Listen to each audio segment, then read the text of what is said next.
c'est une révolution, une déception pour les autres. La décision du ministre des Mines de l'eau et de l'énergie, Gaston Elundu, dont certains ont appris justement cette lettre qui circule dans les réseaux sociaux, demandant à Amgou de stopper toutes les opérations sur le site de AB Petroleum. Cette société qui a été annoncée à grands coups de tam-tam médiatique dans des réseaux sociaux, où on nous a dit que les hommes-là, des hommes-là, malgré qu'ils soient en prison, malgré qu'ils soient dans les griffes de la justice depuis pratiquement février, eh bien, avaient encore cette dextérité de pouvoir gérer le gouvernement, de pouvoir obtenir des faveurs, des passe-droits étant en prison, de pouvoir créer des sociétés en surmultiplier et même de pouvoir maintenant se lancer dans le domaine de l'exportation, importation, alors du pétrole, sans bien comprendre où est-ce que lui qui, pourtant, n'a rien à voir avec les hydrocarbures, comment il a pu obtenir cette autorisation. J'avais pratiquement fait une émission de dénonciation pour rappeler à Gaston Elundu que ce qu'il était en train de faire, donner une autorisation d'importation de certains produits et de redistribution à Jean-Pierre Amgou Belinga était complètement illégal. J'avais dénoncé un certain nombre de faits qui malheureusement aujourd'hui me donnent raison. Comment comprendre que quelqu'un qui est en prison puisse ouvrir une société de distribution des produits pétroliers sur le site de quelqu'un d'autre qui ne lui a pas cédé cela? Je vous avais parlé de cette station en plein cœur de la capitale, non loin de la cathédrale, et qui appartenait à Bokolomban, l'ancien ami des hommes-là, et qui curieusement avait été cédé à hommes-là dans des conditions que j'avais aussi décriées. Et j'avais alerté le gouvernement sur des risques que cela devait entraîner. Je peux dire aujourd'hui et peux remercier au moins la présidence de la République qui a compris le danger et ce qui se passait derrière cette histoire de station AB Petroleum. Je peux aujourd'hui aussi appeler ceux-là qui, soi-disant activistes, et d'autres qui sont dans le conglomérat du Congo, ça qu'on appelle Vision Mille Collines, de venir maintenant donc parler. Je vous disais, ça ne marchera pas et on fermera ça. Ce n'est pas que j'ai fait un complot. C'est que j'ai juste décrié tout ce qui se faisait derrière. Et surtout qu'il y avait la main de Laurent Esso. Une fois de plus, Laurent Esso qui croyait donc avoir des blagues pronoms, et ceux-là qui croyaient qu'ils avaient le totem d'immunité parce que s'accrochant derrière le dos de leur garde des Sceaux, ils se rendent compte aujourd'hui qu'ils sont dans l'eau. En effet, dans sa décision, le ministre des Mines, Gaston Elundu, qui est aussi originaire de la Mofou à Kono, comme Jean-Pierre Belinga, il évoque la proximité avec la cathédrale qui pourrait être ou de 20 mètres tout simplement, alors que la loi demande 100 mètres. J'avais déjà évoqué ça. Pourquoi n'avait-il pas visité cela avant? Deuxième des choses, je vous avais évoqué que à l'époque de Bokolamba, il avait demandé qu'on prenne les cuves et qu'on mette en hauteur. Pourquoi? Parce que là, il y a l'Onfundi. Cette station-là ne pouvait que servir des mauvais produits parce que le carburant devait se mélanger à de l'eau. Les prélèvements qui avaient été faits, même à l'époque de Bokolamba, montraient que le carburant de là n'était pas bon. Pourquoi est-ce que c'est seulement là qu'il décide encore d'aller réouvrir une station qui elle-même avait déjà des difficultés et qui était presque en faillite parce que cette station ne peut pas produire des recettes d'1 million par mois, par jour. Or, une station qui ne produit pas déjà 2 millions, il faut fermer. Non seulement donc ça, sur le plan sécuritaire, j'avais aussi évoqué même le site qui était querellé. Parce que ce site avait été donné aux hommes-là par le cabinet Lazaratou, par le cabinet Atou, qui est la propriété de Lazaratou. Et Lazaratou, c'est qui? C'est l'homme de Laurent Esso. Vous partez arracher une station d'autrui. Vous n'avez pas qualité. Et vous partez signer un contrat avec quelqu'un d'autre, sans passer par celui qui, pourtant, en était le propriétaire. J'ai évoqué ce cas-là ici, et certains m'ont dit, la jalousie, tu es aigri, tu vas voir comment on va ouvrir, après on va ouvrir en banco, mais après on va faire ceci et tout et tout. Mais cependant, il faut savoir que non seulement il y a eu entorse à la loi, qu'il y a eu haute escroquerie, mais surtout, il ne le faisait pas pour de l'argent, mais plutôt pour, il ne le faisait pas pour des bénéfices, mais pour le blanchiment.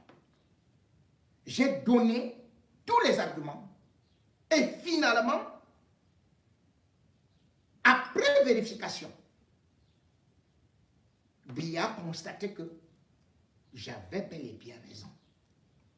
Pourquoi? Parce que j'avais bien expliqué que derrière ces stations, c'était juste un tuyau pour sortir l'argent du pays, le blanchiment d'argent, parce qu'actuellement tout est bloqué.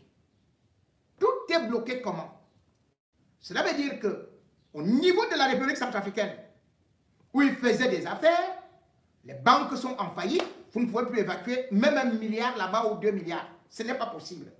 Et au-delà de ça, aujourd'hui, la COBA, la CEMAC, guette, surveille tout ce qui se passe en République centrafricaine. L'argent donc frais qu'ils avaient amassé comme fortune de guerre, comment devraient-ils faire pour qu'ils puissent être utiles? C'est pour ça donc que le réseau de distribution de carburant est venu, parce que Esso et Belinga savaient pertinemment que ce réseau-là permet que si vous commandez 10 tonnes, parce que c'est comme ça que ça se passe, 10, 12, 15 tonnes, mais c'est un seul marketeur qui commande et qui vient livrer aux autres.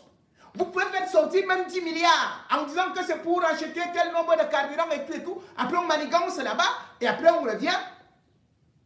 Alors qu'en réalité, vous avez sorti soit moins, soit plus. Ça vous permet donc de trouver d'autres circuits parce que dès que l'argent est déjà hors du pays, ou plutôt dès que vous avez déclaré ceci, vous savez déjà comment est-ce que vous pouvez faire pour maintenant aller acheter ou des armes ou de ceci ou de cela et tout et tout. C'est donc un blanchiment que j'avais décrié parce que d'ailleurs, rappelez-vous, pendant certaines émissions, je vous avais révélé que l'incendie, oui, l'incendie de la Sonara n'était pas accidentel, mais c'était un crime. C'était un plan diabolique. Parce qu'on savait que dès que la Sonara brûle, maintenant, on va dire qu'on va prendre le pétrole qui vient de l'Afrique de l'Ouest, qui vient de tel ou tel endroit. Et quand le pétrole doit venir, bien évidemment, il faut sortir de l'argent du pays. Et bien évidemment, cette façon de sortir de l'argent du pays, ça allait faire le blanchiment. C'est pour ça d'ailleurs qu'ils avaient évité, avant de mettre le feu au niveau de la Sonara, de faire une assurance. Parce que s'il y avait une assurance, il devait y avoir une enquête indépendante qui devait voir qu'il y avait bel et bien un véritable complot, un attentat qui s'est passé à la Socinada avec les ESSO et toute cette bande-là de Pablo Escobar. Aujourd'hui donc, comme on dit, le chef banlier a encore tombé. Il est tombé parce que là, il devait évacuer les fonds, c'est bloqué. On a déjà compris. Et ça, aujourd'hui, voit comment l'étau est en train de se resserrer. On peut bien dire, on a Vision 4, on a ceci et cela. Ça produit quoi? Ça ne produit absolument rien. La seule façon qu'il y avait, c'était bien avec cette autorisation de carburant. Et rappelez-vous que déjà, pour délivrer cette autorisation, ça n'a pas respecté tous les canons normaux. Parce qu'il y a souvent une commission. Et au-delà de ça, une société où vous parlez pétrole, regardez qui coiffait cette société. Mélanie Bibanga. Alors que la loi demande que la personne qui a la tête, qui est directrice ou directeur, doit être soit ingénieur, soit avoir des connaissances dans le domaine évoqué.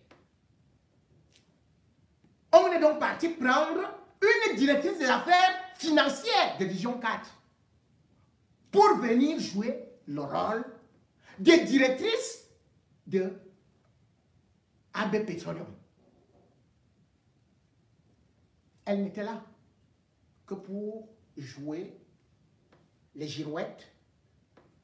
Bref, tout devait se jouer derrière où l'argent devait couler comme l'eau sort du mur. Ceux qui ont beaucoup espoir et qui nous annoncent sa sortie dans les jours à venir peuvent commencer aussi à savoir que nous, chaque jour, nous révélerons des choses qui se jouent dans des coulisses et surtout les intérêts qui peuvent déstabiliser notre pays. Ils ont utilisé la ligne 94, la ligne 65, la ligne 57 pour s'enrichir sur notre dos. Le pays s'est appauvri, s'est endetté.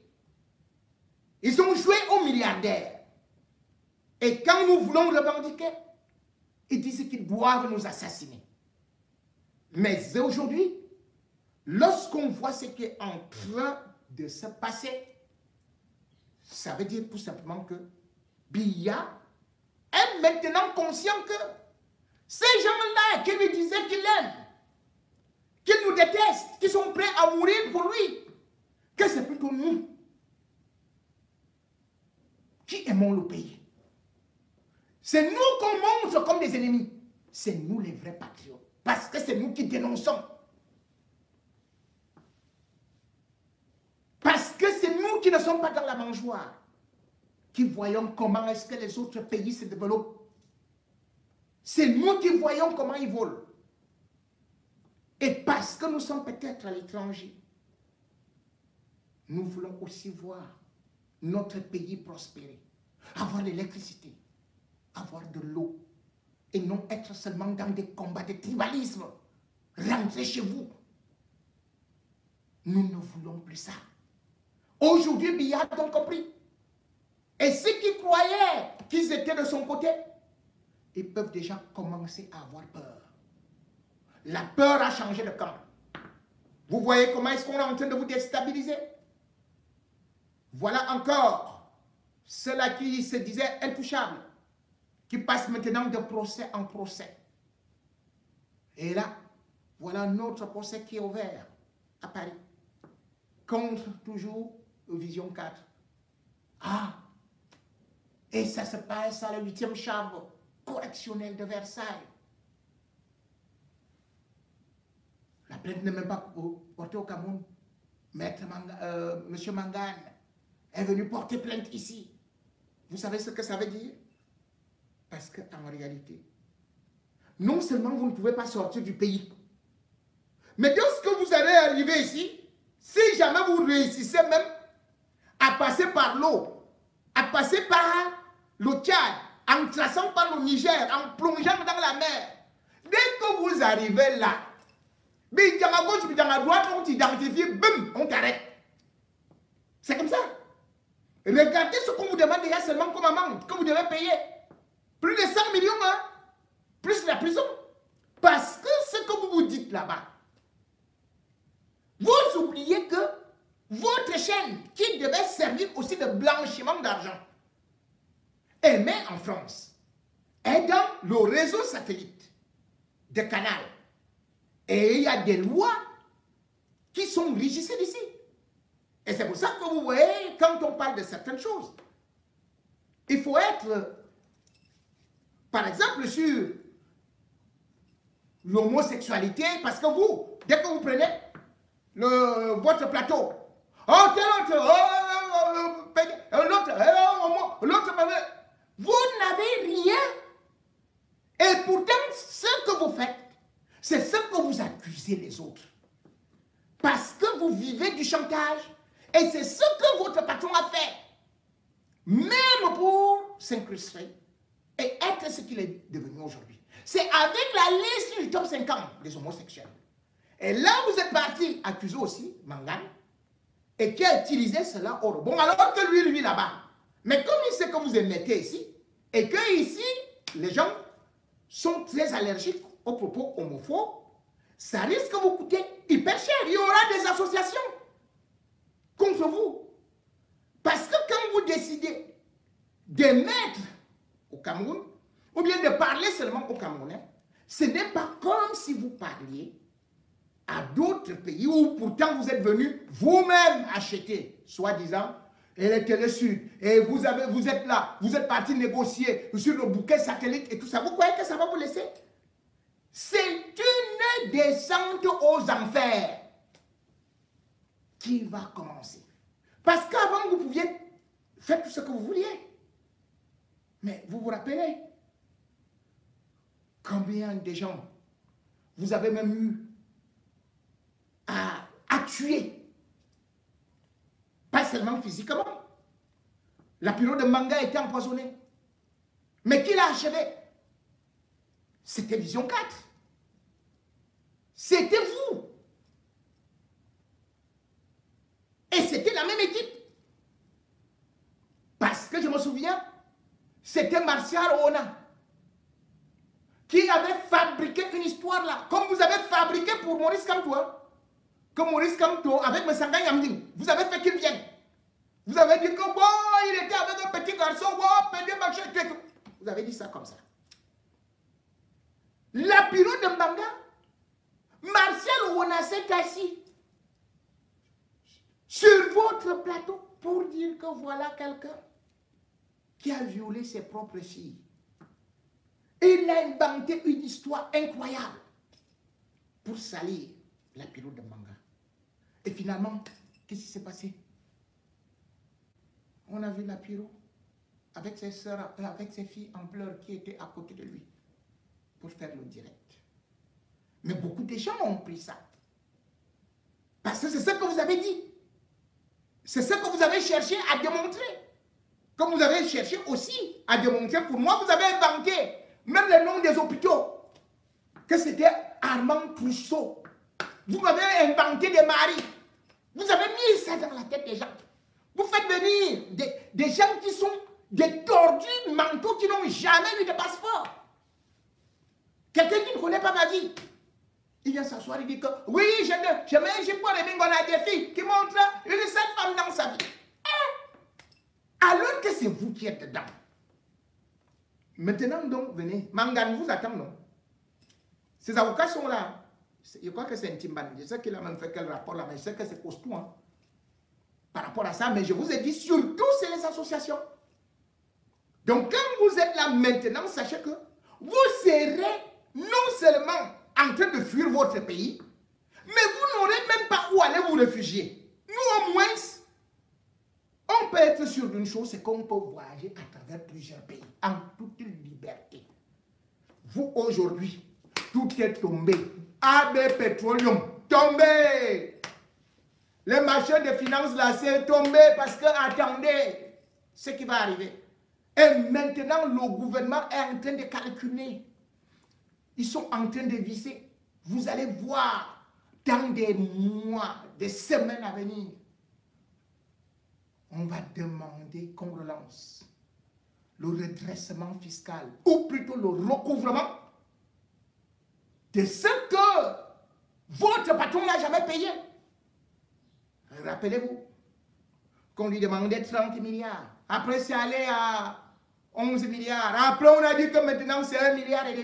Non, pour l'instant, là, on a recommencé. C'est pour ça que vous avez vu le contrôle supérieur de l'État. Commencez d'abord à appeler des petites personnes là. Venez justifier l'argent de la ligne 94. Vous avez pris quoi vous? Vous savez là où ça va? Ça se dirige vers Zomlo des Zomlo. C'est-à-dire que les autres que vous voyez là, c'est l'apéro. C'est l'entrée en matière. Après, on va lui dire, Zozo, l'âme de Zogo est là. Oui, au poteau, au son, nos milliards. Pour finir, vous le verrez, sans plus un centime, parce que ce sera récupéré par l'État. Parce que vous étiez un État dans un État. Et parce que personne ne pouvait plus vous faire vous arrêter. Et vous avez cru que vous pouviez tuer tout le monde dès que vous décidez. Parce que la vie des autres vous appartenait. Et parce que vous étiez considéré vous-même, vous vous êtes mis à la place des chiens que AB envoyait, que allait mordre, allait aboyer, allait faire ceci. Le voici tombé dans l'eau d'une fondue. AB Petroleum est tombé. Beaucoup d'autres choses vont tomber. Et puis, il ne vous restera plus que à pleurer le mollet